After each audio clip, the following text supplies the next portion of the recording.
Welcome to my first YouTube video. I can't believe those words just came out of my mouth. I'm obsessed with this app. I love BookTube. I'm such a fangirl of a lot of book girlies. For my first reading vlog, I wanted to pick a really special book or book series in this case, and I landed on none other than my favorite ever,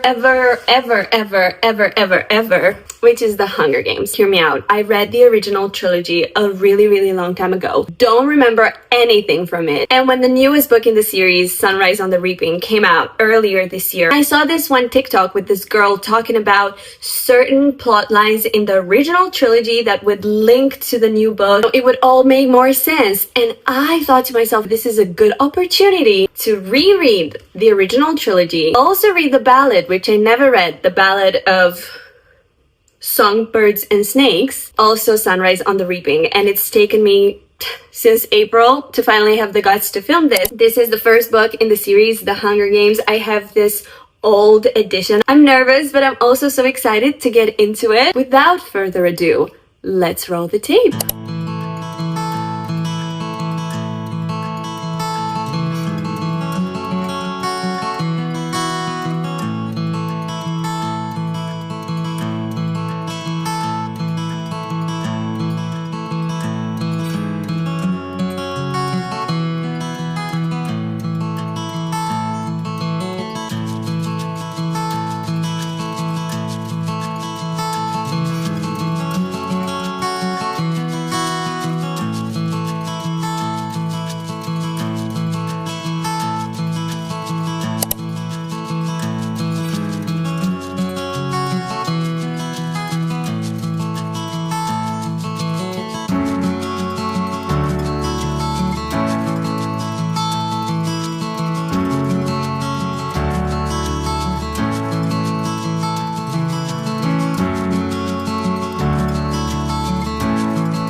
I have finished part one, and I thought this was a perfect moment for me to update you on my initial thought. First of all, I want to show you the way that I annotate because I'm interested in the way that other people do it. So I'm going to show mine.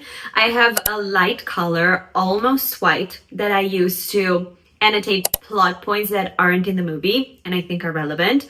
I use the light gray to highlight moments between Peeta and Katniss. And then I chose a purple and a green for the spin-off books. So I have a purple for Haymitch moments and green for Snow moments. When it comes to the actual plot of the book, I think this is an incredibly fast-paced, easy to read.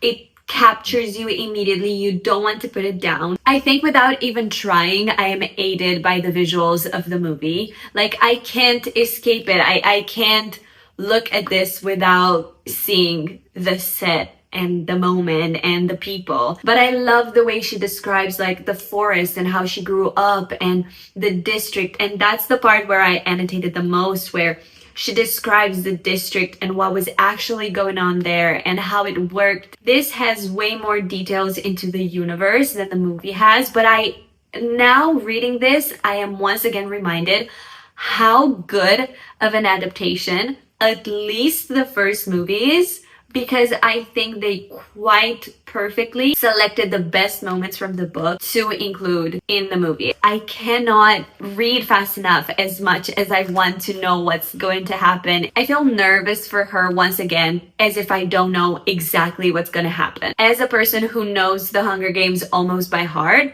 this is a new experience, an enjoyable experience. So I think quite confidently I can say, even if you watched the movies, and not only watched, but are obsessed with the movies the way that I am, I think you can go into this book and find even more, take even more from it. I love it. I'm obsessed. Let's get to reading.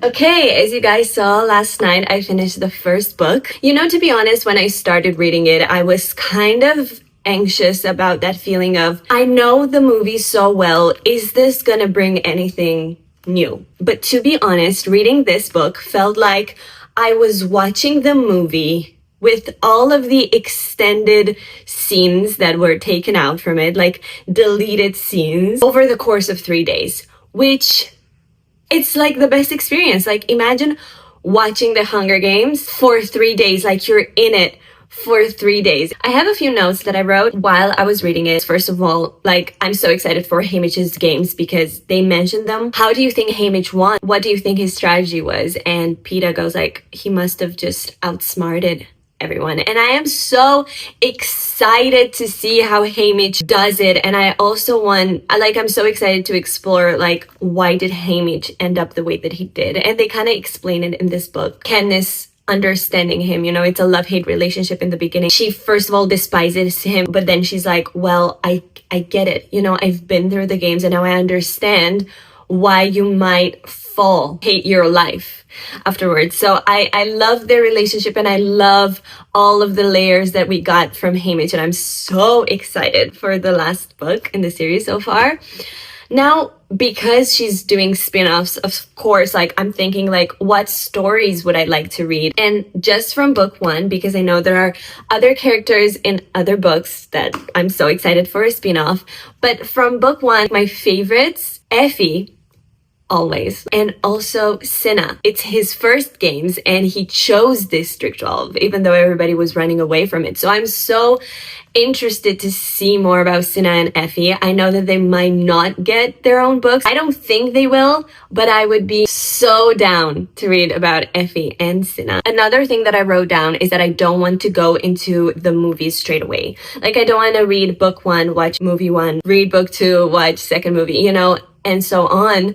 Because all of the details that I found out in here, I want them to stay fresh into my mind and I don't want to wash them away. And also I don't feel like I need to, because I know the movie so well, like almost by heart. I know every single shot. I already watched the movie in my head while I was reading this. I don't need reinforcements, but I am very excited to watch them in the end. But yeah, that's all she wrote. I am so excited to get into book two. And I already picked my tabs and my highlighter. I have blue for the cover, of course. And then I kept the green for Snow, purple for Haymitch, gray for PETA Katniss moments. And then I just replaced the light white for the other book with like a light blue, obviously, for this cover. I am so excited to get into this. Let's get to reading.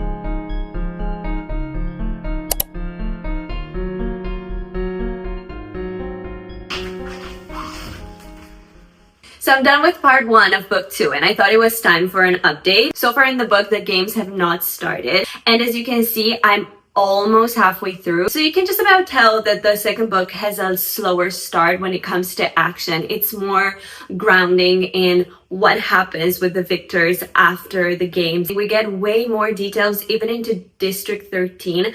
I don't want to spoil anything, but this has been interesting, but I am ready for the games. The games in the second book are my favorite part of action throughout the entire series. I am obsessed with these games and I'm so curious about all of the alliances and the drama and who knows what. And, you know, I'm very interested in that because this is the book where the rebellion is actually formed. As I'm reading the books, I'm obviously thinking about the spin-offs and I'm thinking about what else would I want to read, because I don't think the author is gonna stop at Haymitch. I think she's gonna keep writing, or at least that's what I'm manifesting. And I was thinking so far in the first half of the book, the one person that I'm most interested in is Plutarch Heavensbee. And also at uni the other week, they were talking about this famous philosopher Plutarch, and I was like, oh my god, that's so ingenious from the author. I feel like his entire name is just symbolism, you know, Plutarch. I feel like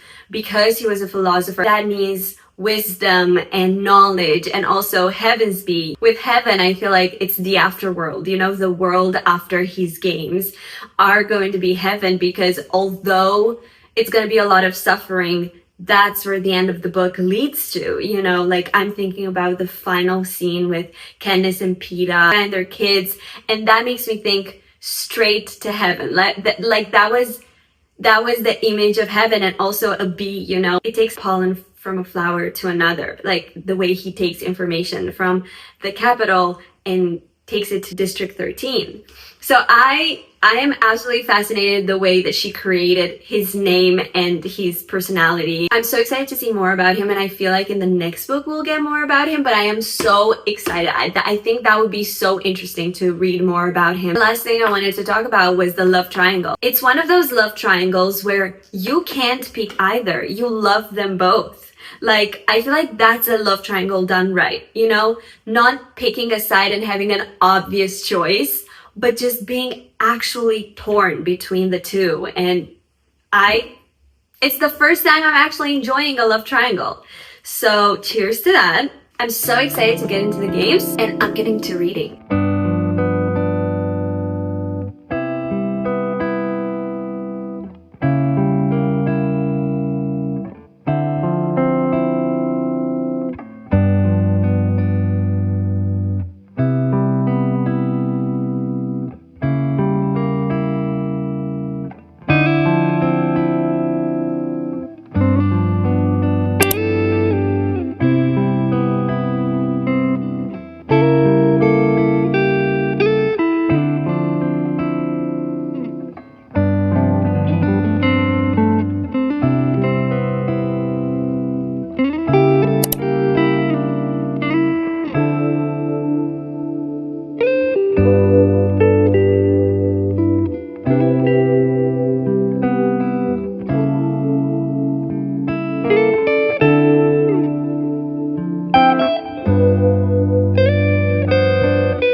Okay, hi, hello. I am here to wrap up my thoughts about Catching Fire. As you guys saw in the last clip, I finished this last night, and I already started a little bit the last book in the series, which is Mockingjay, but I'm here to wrap up my thoughts about the second book in the series, which is Catching Fire. I am totally matching it right now. This is so cute. Okay, I know I started giving my updates as I was reading, but I still have new thoughts, so I put them in my notes app. The first note that I have was about the arena in this book. As I previously stated, these games are my favorites so far in the entire universe, and I've always been obsessed with not only like the games in themselves and the characters, but also the arena. I thought it was really, really clever the way that they made the clock, and you know, it took a while for them to figure out what they were actually facing. I never thought about this fact that it was designed to drown the girl on fire. They said that at the end of a chapter. I was like, bitch.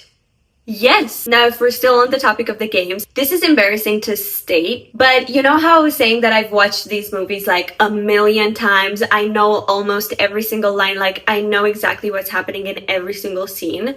Why did I never understand the games to the extent that I understand them now? It took me 10 years to finally understand exactly what's going on in these games. And on that topic also, it's a little bit annoying that Katniss is so focused on her journey to save Peeta. Being in Candace's brain is kind of like actually kind of it's just a bit lame because she's like, yeah, I need to save Peeta. I hate everyone but Peeta. I'm like, do you not realize that what's happening around you is more interesting than Peeta? The last thing that was really, really interesting to me is that this book leaves a lot of open questions. How did like this whole rebellion start? Like, how does actually District 13 exist? And how was Plutarch a part of that district but also working for the capital? Like, how do all of these connect? What did the others actually know and what did they not know? And all of these things kind of like you're left at the end of the book like, what? Why? But it's nice because she leaves room to answer all of the questions in the third book. That's that on the second book. I adored this. I could not for the life of me put it down. It had so many more intricacies than the movie does, and it involves so many new like characters and little plot points, and I absolutely adored this experience. Like, I didn't feel like I was just reading about the movie. I was getting all of the movie, but also so many bonus plot points. And last night I started the last book in the series, which is Mockingjay. This is actually a 2-part movie, but only 1 book. I am scared to let go. Like, I am actually genuinely scared to not be in this world anymore because this is my safest of safest places ever. These books and this universe and these characters and this plot just is like a safe blanket around me, and I'm scared of finishing it. But anyway, I'm too curious. So I started it last night. Can you remember 56 for me, please? Okay, you guys know the drill already. I picked out the tabs. I have the green for Snow, the purple for Haymitch, the gray for Peeta moments, and for this one I picked like this orangey yellow color for like just like plot points. And I have my yellow highlighter. I really want to get to reading, so let's do that together.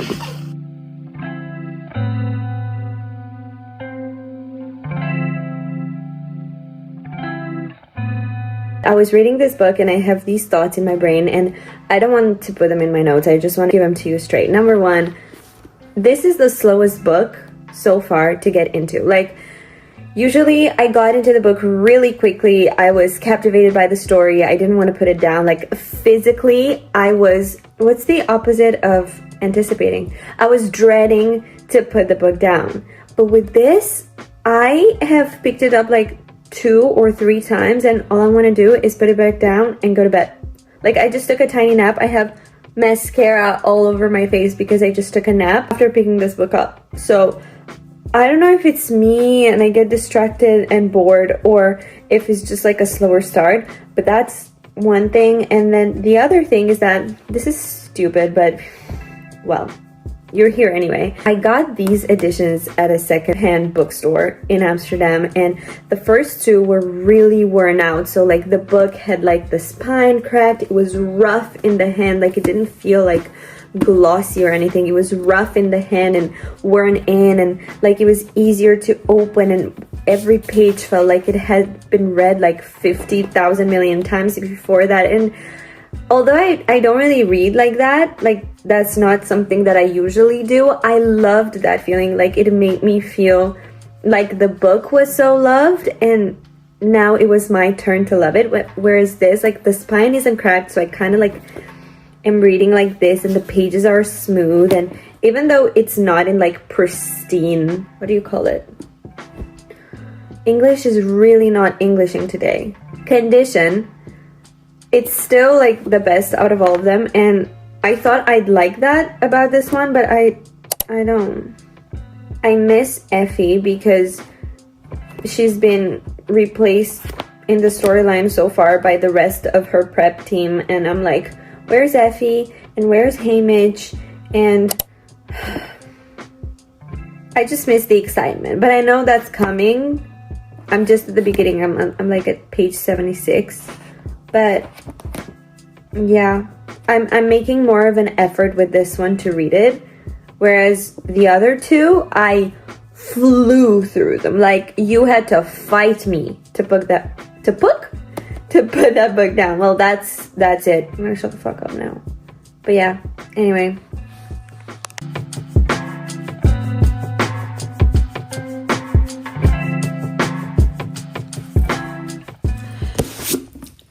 It's the second day. I finished part 1. I'm about to start part 2. And I thought it was a good moment for me to give some updates. Yesterday, I wrote so many thoughts because I had so many ideas in my brain. And I went, can you see that? I went ham on them. So I'm gonna go quickly through them. First of all, disregard everything that I said in the last clip. I was being dramatic. I needed to complain. I'm that kind of person who has to complain before actually starting enjoying stuff. I think the book does way more justice to Peta's interviews than the movies do, because you can actually tell that Peta, yes, obviously is tortured in the Capitol, but there's an underlying truth to everything that he does say. And Katniss is such a nice character in that regard. She puts everything through her critical filter. She takes Peta's advice and she's like, is that true? Is that not true? To what extent is that true? And I love that about Katniss. She's not that FMC whose life just happens around her. She's the type of FMC whose life happens and then she starts judging everything until she reaches a point where she's like, well, after a clear judgment, this is right, this is wrong,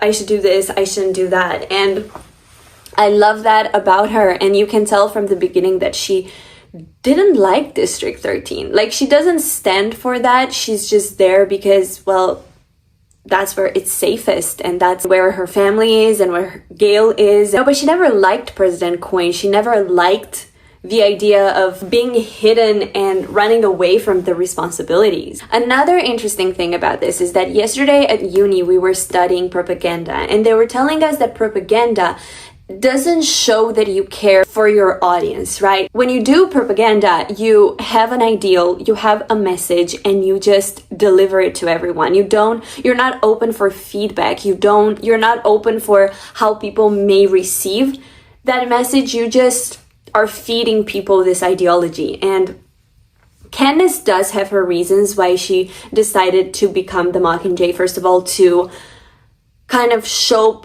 President Snow that he didn't win and that she is alive and that she stands for a bigger cause, but also for Peta to kind of show him that, look, I know you're in the Capitol and I know they're brainwashing you, but here it is, here's the truth, like, you're missing out on some things. However, she's the image of an ideology, and she will find out throughout the book that District 13 is actually no bueno at all. And also, what is President Snow? He is the image of the other ideologies, and she hates him for that. What we can see in this book is that she is becoming her enemy. So it's gonna be very, very interesting to see how she realizes what's happening, how she internalizes that, and also what goes through her brain when she fires that last arrow. Also, Finnick's story is a bit different in the books from the movies, and to be quite honest, I love Finnick in the movies more because I also love the actor and the way that he played Finnick. He made Finnick, and I'm so curious to see if whatever happens with him, if you know, you know, is gonna hit the same in the book as it hits in the movies. Yeah, no, that's it. That's all she wrote. Let's get back to reading. If I don't say this right now, I might forget, but the one thing in the Ballad of Songbirds and Snakes that really bugged me in the movie was that the roses that Snow always had at his like vest or costume suit or whatever the fuck he was wearing, he always had a rose. And in the initial trilogy movies, the roses were always white, but here it goes. I see the ground strewn with fresh pink and red roses. So the roses were never just white. That's why in the Ballad of Songbirds and Snakes, the roses are not just white. I don't know if this matters to anyone else, but it matters a great deal to me.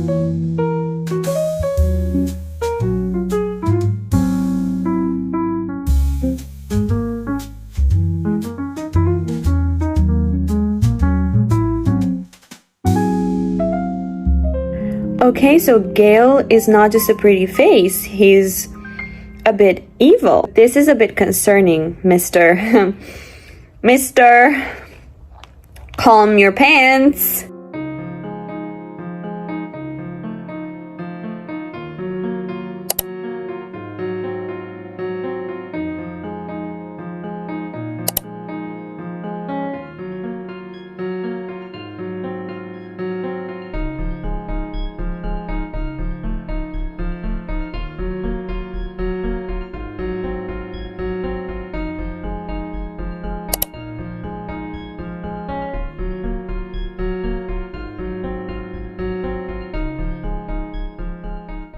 I can't believe I'm saying this, but we're done.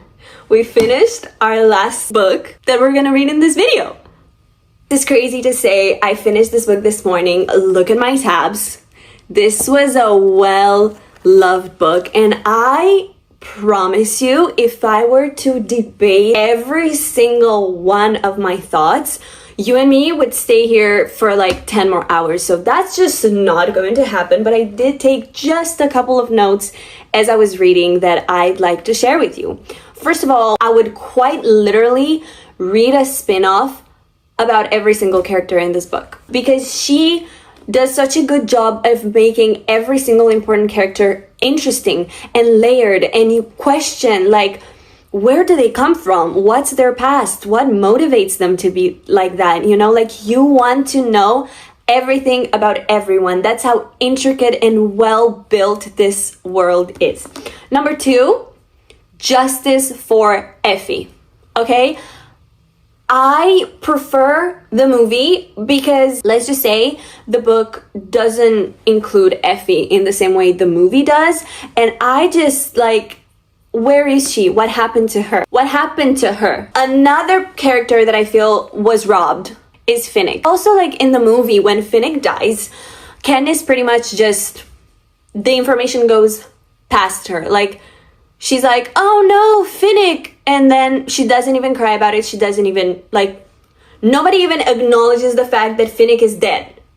And I don't fuck with that. Finnick is one of my favorite characters. I feel like after Haymitch and maybe Candace, Finnick is my favorite character. About this and about her reaction to Finnick, I feel like this is the point in the book when you quite literally realize how far gone she is. So in the beginning, she's this person who feels very deeply about everyone. Like, she volunteers for her sister and she wants to help everyone, and she cries for Rue. She's down to sacrifice her own life for her family and for Peta and for Gale. But we get to this point where Finnick dies and she's like, another death. It's just another death. Her mental state is worsening and worsening and worsening, and she's becoming cold-hearted and impersonal, just like a robot. She's like, I need to kill Snow, I need to kill Snow, I need to kill Snow. Everything that's been in the world is happening because of him. She loses her sympathy and she's villainized at the end of this book. Even she realizes it about herself. But then, when Snow is captured and the bombing happens and she gets to face him and he's like, oh well, see, now the bombs weren't ours. He says this quote. He goes, I wasn't watching Coin, I was watching you, Mockingjay, and you were watching me. I'm afraid we have both been played for fools. And that's the moment she realizes she has turned into Snow. She has turned into this person that for her, and like in her brain, was the enemy. And when she looks Snow in the eye, that's the moment when she puts two and two together, that Snow, at least in this book, was no longer the enemy. Throughout the entire trilogy, the one thing that Haymitch always tells her is, don't forget who the real enemy is. The real enemy is Coin. And then what happens next? Coin invites every single victor at this table and she proposes Hunger Games with the kids from the capital. And Candace is like, what do you mean? I went into the games. All of this shit is happening because I went into the games. And now you want to build another games. She votes yes. And that's when she has this moment with Haymitch, because Haymitch realizes Candace's judgment of this whole thing. And he's like, I'm with the Mockingjay. He doesn't say yes to the games. He says, I'm with the Mockingjay. So that's when Candace also realizes, me and Haymitch have always understood each other in this way. and it's right what I'm gonna do. That's when she fires the last arrow. And I was so excited about reading her like internalizing all of these things when she shoots the arrow. But in the book, it's just like, it doesn't really go in depth as to why she did it. I feel like the author trusted the reader to put the puzzle together themselves. And if you hadn't, well then fuck. One last thing about this book and how I feel like it's going to relate to Sunrise on the Reaping. Throughout the entire trilogy and also in this book, we see the connection between Katniss and Haymitch. And they do not like each other from the beginning. They're not best friends. They don't make each other feel good, but they do understand each other. And I feel like Katniss is just Haymitch in another font, but they're very, very similar, and that's why they don't like fully get along, but always can read each other's minds. And even through the games, like in the movie, Haymitch leaves notes with every single one of the sponsor like packages he sends, but in the book he doesn't. Like, she just understands when he gives her packages and why. She reads his mind through his actions, and they understand each other so profoundly, and they're like mirrored. And one thing that is not in the movies and is in the books, and it's like a minor spoiler, if you don't want to hear it, like maybe skip a few seconds, but in the second book we find out that Katniss had watched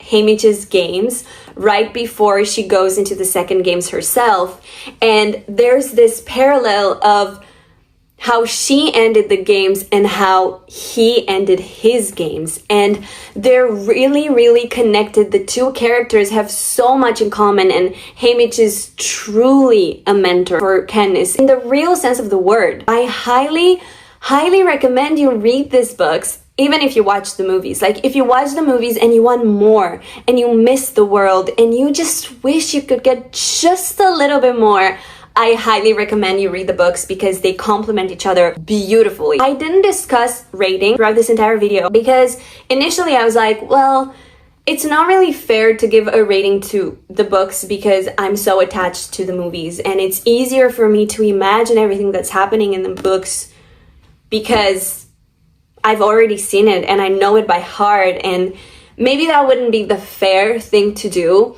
But when I went on Goodreads to give my review, I saw that initially I had rated them 5 stars, and I couldn't just take away the 5-star because that's how it feels. Like, they give me 5-star feelings. With that being said, if the first and second book are definitely 5 stars for me, this was more like a 4.5. This was just a bit slower, but in general, it gave me highly 5-star feelings. That brings me to the end of this video. Let me know if you liked it. Let me know what you thought of it, but please don't be mean in the comments. Let me know if you have any questions for me or what other videos you'd like to see from me. Please get excited for part 2, where we're gonna read The Ballad of Songbirds and Snakes and Sunrise on the Reaping. I hope your next book is a 5-star. I hope your book is nice and floppy and interesting and the best book you'll ever read. I won't keep you anymore.